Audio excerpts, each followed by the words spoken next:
अब तक हमने देखा कि राकी और बाकी सभी लोग वापस जाकर ओमे मिया को सारी बातें बताते हैं। तभी वहां सिस्टर इनका लीडर चोजी आ जाता है और सीधे ओमी मिया को लड़ाई की चुनौती देता है। इसके बाद ये तय होता है कि फ्यूरी के कुछ लोग सिस्टर इनके कुछ लोगों से लड़ाई करेंगे। अगले दिन सभी लोग सिस्टर इनकी टेरिटरी में पहुंचते हैं। जैसे ही चोजी उन्हें देखता है वह बेहद खुश हो जाता है और सबको अपने साथ चलने के लिए कहता है। तभी साकरा आसपास देखता है और कहता है कि यहाँ तो चारों तरफ सिर्फ बार ही बार हैं। सिस्टर इनकी पूरी टेरिटरी बाज से भरी हुई है और ये इस डिस्ट्रिक्ट का सबसे बड़ा बार माना जाता है। कहा जाता है कि रात में ये जगह बहुत चमकदार लगती है, लेकिन असल में ये काफी घटिया जगह है। इसी बीच एक सवाल उठता है कि तुम यहाँ कर क्या रहे हो, तुम तो लड़ाई भी नहीं कर रहे।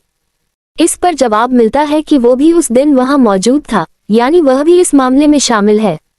भले ही वह दूसरों की तरह लोगों को बचा ना पाए, लेकिन कम से कम खुद को तो बचाना चाहता है और इसीलिए वह सीखना चाहता है। ये सुनकर साकरा थोड़ा शर्मा जाता है और सुओ उसे चिढ़ाने लगता है, जिससे साकरा को गुस्सा आ जाता है। तभी रागी सबको शांत रहने और इस मामले को सीरियसली लेने के लिए कहता है। ओमे मिया माहौल को हल्का करते हुए कहता है कि थोड़ा रिलैक्स करो और साथ ही यह भी कहता है कि साकरा वाकई में बहुत डिपेंडेबल इंसान लगता है। इसके बाद चोजी सबको एक जगह ले जाता है और कहता है, सिस्टर इनके बेस में आप सबका स्वागत है। साकरा देखता है कि इस जगह का नाम ओरी है। नीरे बताता है कि यह पहले एक बंद थिएटर था जिसका नाम ओरियन था, लेकिन अब इसे ओरी कहा जाता है, जिसका मतलब होता है पिंजरा। पूरा ऑडिटोरियम सिस्टर इनके लोगों से भरा हुआ होता है और सभी लोग लड़ाई देखने के लिए बेहद उत्साहित होते हैं।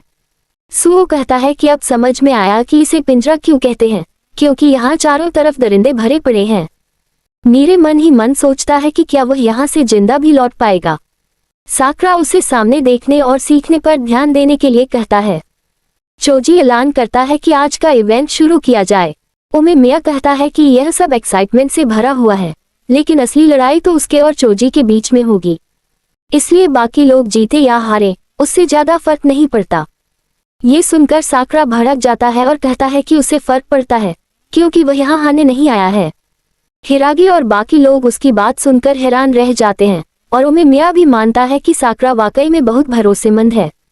जब लड़ाई शुरू होने की बात आती है तो तय होता है कि बॉस पहले नहीं लड़ेंगे। तभी रीमा आगे आता है और कहता है कि वह पहले लड़ना चाहता है क्योंकि एक लंबे बालों वाला लड़का उसे घूर रहा है। सुओ इशारा करता है कि वही उसका अपोनेंट है। ओमे मिया इजाजत दे देता है और दोनों आगे बढ़ते हैं।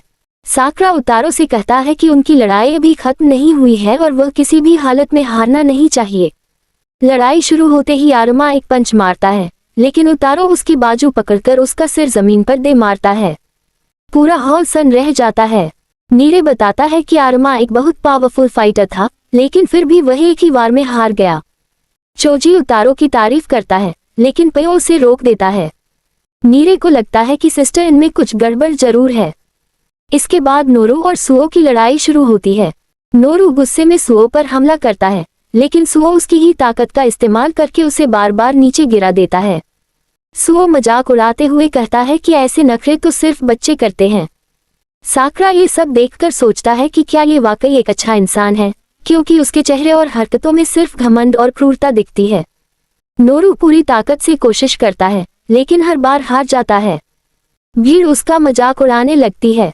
साकरा गुस्से में कहता है कि ताकत ही सब कुछ नहीं होती और कमजोर लोगों का मजाक उड़ाना शर्मनाक है। ओमे मिया समझ जाता है कि सुओ इतना सीरियस इसलिए हुआ है क्योंकि साकरा वहां मौजूद है। आखिर में सुओ नोरू को समझाता है कि मैच्योर होने का मतलब सिर्फ लड़ना नहीं होता, बल्कि दूसरों का ख्याल रखना भी होता है। इसके लिए इमेजिनेशन और एक्सपीरियंस दोनों जरूरी हैं। नोरू डर जाता है और लड़ाई रोकने की गुहार लगाता है। चोजी ऐलान करता है कि लड़ाई खत्म हो चुकी है और नोरू अब सिस्टर इनका मेंबर नहीं रहा। इसी के साथ एपिसोड खत्म हो जाता है।